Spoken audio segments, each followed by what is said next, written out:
Hey, web designers and developers. I want to know, do you have a hard time charging more for your work? And do you have a hard time getting taken seriously? And are you tired of being treated like an order taker all the time? Just do this, just do that, Cinderelly. And do you lose out on projects from potential new clients to other designers and developers? Those clients couldn't tell why you were different and they didn't see the value in the work. So they just went with the lowest price. You're the small fish in a big pond. Even worse, maybe the work went to someone who charges more than you. Why can't you be the one who gets those projects? Okay, I've been there.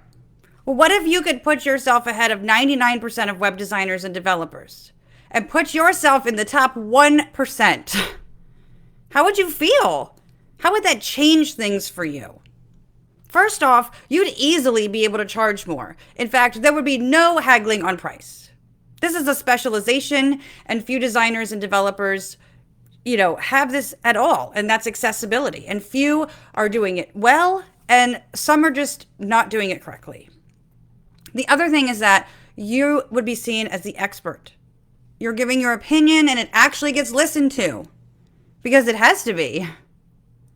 The third thing is you'd be in demand for this work. You'd be a big fish in a small pond, and that means getting noticed and being remembered. And I have been since I got into this in 2016. And one of my students just told me he won 2 new website projects simply by talking about accessibility after starting my course.